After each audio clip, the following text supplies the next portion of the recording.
that, or they recommend you, or was there any, I don't mean that you got citizenship just as an agent or anything like that, but did they give letters of recommendation or anything? None at all, sir. I had spent 23 years in the country off and on. Okay, fine. In fact, I didn't see them during '89 at all. Okay. You've had a pattern, I believe, of hiring former CIA agents. Is that correct? Yes, sir. Yeah. How many agents have you, ex-agents have you hired through the years? Do you know? I don't want to talk about the past, but we can talk about the three people who are currently involved in that project. Okay. How many do you have that you're associated with now? Well, nobody now, but as I say, there was Bob, Mr. Ed Pecos, and Mr. Bill Lofgren. And I'd like to add, Senator, something important which I feel very strongly about. Right. Mr. Ed Pecos was one of our best station chiefs in Germany when the Berlin Wall came down. He was strongly recommended. When I met General Walters, he was very highly recommending him. He was on a committee of the Foreign Relations Committee to rethink the CIA, and he's the one person who told me, stay out of Washington, which I didn't follow, unfortunately. The second person, Mr. Lofgren, is one of our highest decorated persons that have ever gone through the CIA. Highly respectful person. And the third one, Bob, while Sheila Haslan was saying he was lobbying her, he was risking his life in situation with live ammunition. All I'm trying to say is that these three people are people who have put their life on the line for this country, have worked with me only because from their point of view, they considered that the Caspian needed very badly a secure way out of the Caspian Sea, and they saw that the Russians would insist that it would go to Russia or it would go to Iran.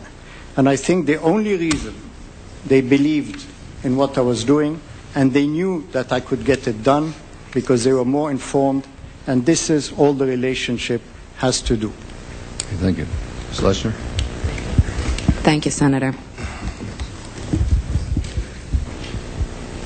Now, Mr. Tamraz, you just finished explaining who Mr. Pecos was, is that right? And he was a former CIA agent? Yes. And then he did some work for you, is that right? Yes, for about a year. Now, the chairman asked an interesting question before, which is how someone would get some of the agencies how you would get some of the agencies interested in your project.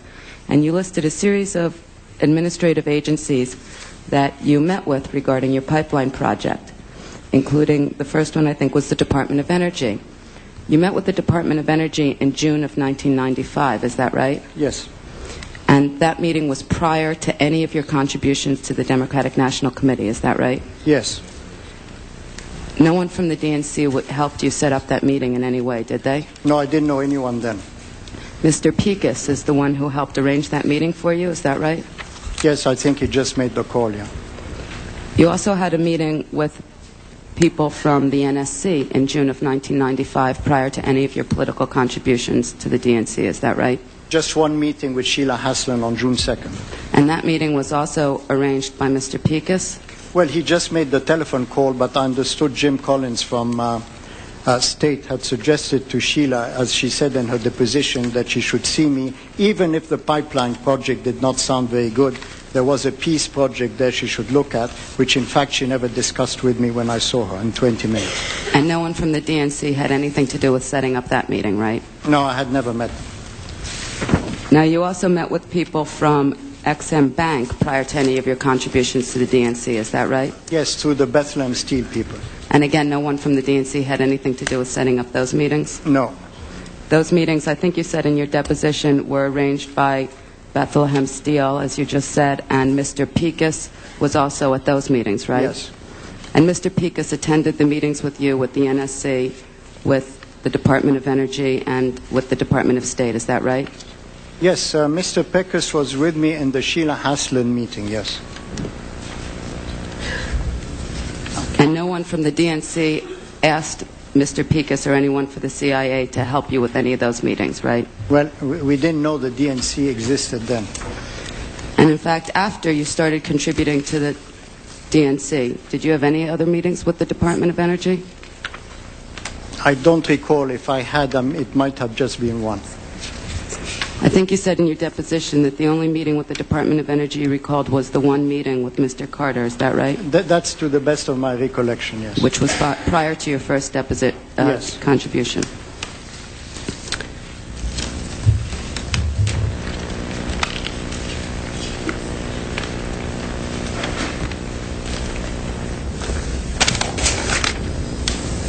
Now I'd like to turn for a moment to the phone calls a year later and the discussion with Mr. Carter and Mr. Simpson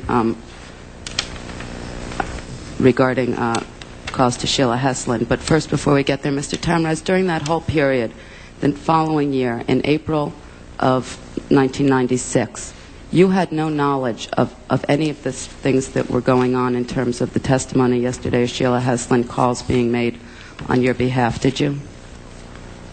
No, I did not. Did anybody indicate to you in any way after you went to the coffee that there was any administration interest in your pipeline? No, because nobody, after seeing McClarty, he never called me back, he never wrote a letter, and I just forgot about it, and I really wasn't too interested anyway. And you never spoke to Mr. Carter again? No, I've never seen Mr. Carter since that first meeting. And you've never met Mr. Simpson at all, is that right? I've never met him, no. And you never spoke to Sheila Heslin again after you met with her in June of 1995 prior to any of your contributions, right? No, 20 minutes was enough for her to make up her mind. Now, Mr. Carter, you were showed by Mr. Damlin Exhibit 1168, which was a list of contributions made by Mr. Tamraz. And I think you said you never saw this document before, is that right? I don't recall seeing that document. And you never spoke to Mr. McClarty about Mr. Tamraz or his project, is that right? That's right. I never spoke to Mac McClarty about it. The only person you spoke to prior to calling Ms. Heslin was Mr. Simpson, right? That's right. Mr. Simpson, on April 2nd, 1996, Mr. McClarty sent you a fax of the annual report from Mr. Tamraz's company, is that right? Yes. And this fax had a note that said, please review and let's discuss the attached. That's correct. After you received that fax, you spoke to Mr. McClarty? I presume that was the sequence of that, yes. Having a conversation with Mr. McClarty wasn't unusual, was it? No, it was not. I think you and Mr. McClarty both testified that you spoke relatively frequently, is that right? That's correct. When you spoke to Mr. McClarty about the Tamraz project, did Mr. McClarty explain to you that he wanted more information? Yes. Mr. McClarty testified that the President wanted additional information because the United States needs to be less dependent on Middle East oil. Does that sound consistent with what you recall discussing with Mr.